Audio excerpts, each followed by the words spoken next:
Hello, entrepreneurs. Today I'm going to tell you what is actually sabotaging your success.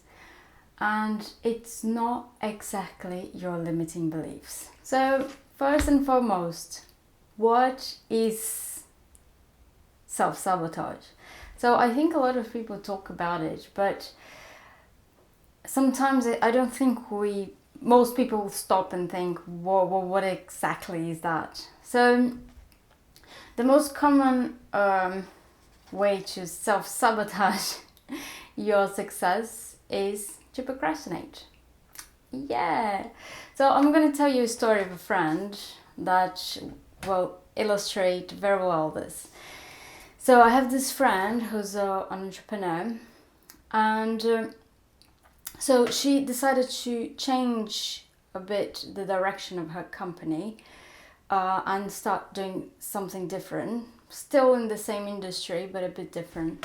And so instead of practicing and learning, like to really move into that new direction, she was always kind of procrastinating, really. Every time she had a spare time to really practice what she wanted to do, she would be feeling tired, or she would be like feeling lazy about doing what she knew she had to do.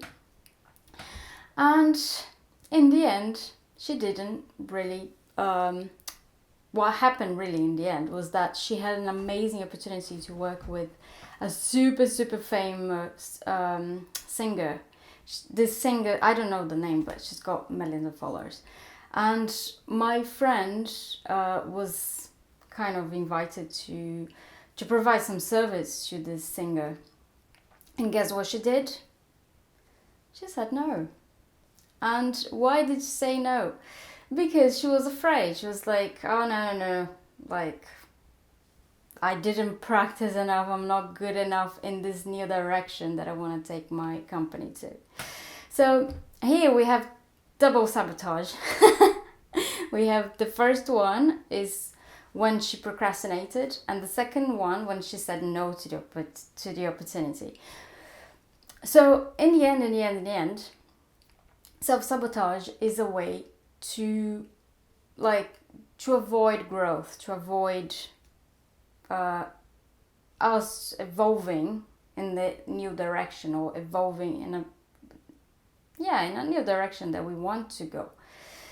But procrastination is not the only way, or even blowing up opportunity, saying no to opportunity is not the only way to self-sabotage. Another way to self-sabotage is to getting ill. Like a lot of people, when they're close to really growing or to really changing the direction of their lives, they get ill out of nowhere for no reason. Doctors don't know what's going on. And of course it's psychological. Just they don't want to grow.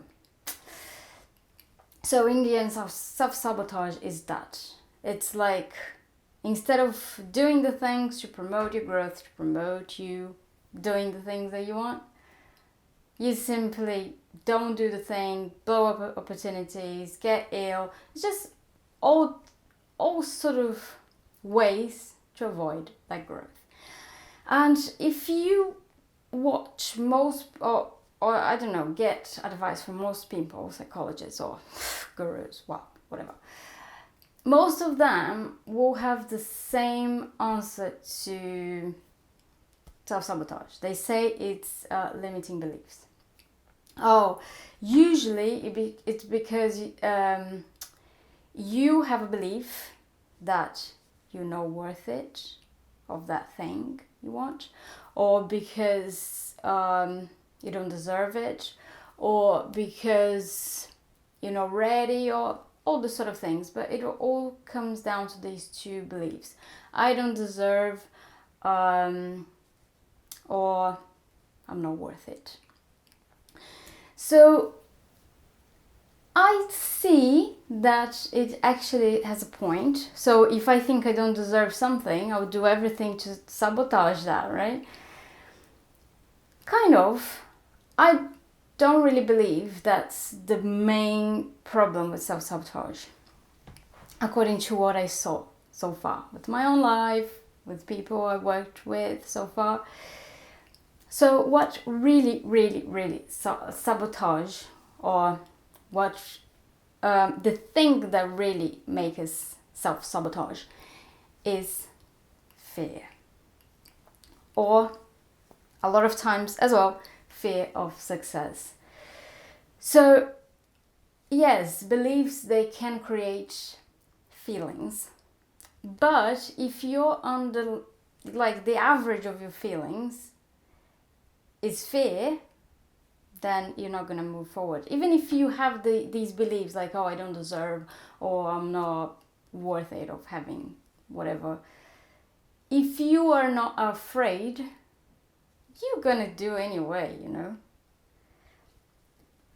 So we come down to what we really need to tackle to stop self-sabotaging, which is our fear.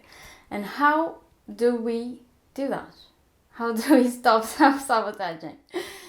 Essentially, when we are able to elevate our consciousness. Because there are essentially three levels of consciousness.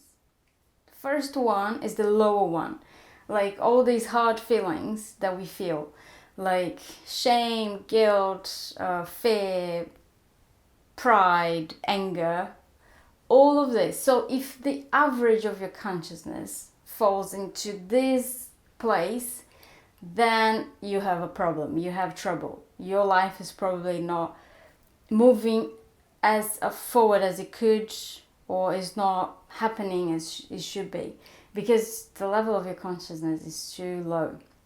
So when you move up the other levels, then we have neutral sort of consciousness, and then we have the highest one, starting with love, enjoyment, peace, and enlightenment. So when you move up here, there is no like, oh, I don't deserve, I'm not good enough, or blah blah blah, because your relationship with fear is completely different. So how do you stop self-sabotage? How do you stop all these illnesses that you don't even know where it's coming from? How do you stop this procrastination? How do you stop, I don't know, you're saying no to opportunities? Just elevating your consciousness, really. So, and how do you do that? I'm going to be hosting an event, like all year I'm going to host these events to elevate your consciousness. So it's you can find on the description of this video a link to book your ticket.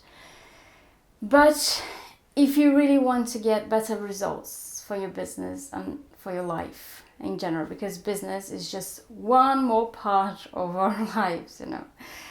If you want to get better results, you need to elevate your consciousness. Okay, so just book. It's a free ticket, it's a free event, and I'm going to be hosting all year, but the next one's going to be on the 3rd, I think, 3rd of August. So book a ticket and I'll see you there. Thank you so much for watching this video, and if you think that this video helped you somehow, just please help me reach more people like you. Just share with your friends and leave your like as well, and comment here what are the self-sabotage techniques you've used so far. Okay, thanks again for watching, and I'll see you soon.